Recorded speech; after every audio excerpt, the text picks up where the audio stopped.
What is vertigo? Vertigo அப்படின்னா என்ன அப்படின்னு பார்த்தோம் அப்படின்னு சொன்னா, வெர்டிகோன்னா தமிழ்ல தலை சுற்றல் அப்படின்னா, வெர்டிகோ வர்றதுக்கான ரீசன்ஸ் என்னென்ன? First vertigo is due to it is imbalance issue.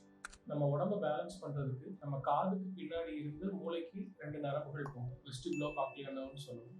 அந்த நரம்புல ஏற்படக்கூடிய மாற்றத்தினால வர்றதுதான் வெர்டிகோ. ஸோ அந்த நரம்பு ஆரம்பிக்கிற இடத்துல காதுக்கு பின்னாடி நம்மளுக்கு செமிசர்க்குலர் கெனால்ஸ் அப்படிங்கிற ஒரு ஸ்ட்ரக்சர் இருக்கும். அங்க ஒரு ப்ராப்ளம் வந்தாலும், இல்ல பர்ஸ்ட் அந்த நரம்புல ப்ராப்ளம் வந்தாலும், அந்த நர்வ் போய் முடிகிற area of the brain, cerebellum and vestibular, அந்த நியூக்ளியஸ் சொல்லுவோம், அங்கே ஏதாவது ப்ராப்ளம் வந்தாலும் இந்த மாதிரி வெர்டிகோ வரலாம். ஸோ தலை சுத்தல் இந்த ப்ராப்ளம்ல மட்டும்தான் வருமானு கேட்டா கிடையாது. There are other reasons for giddiness.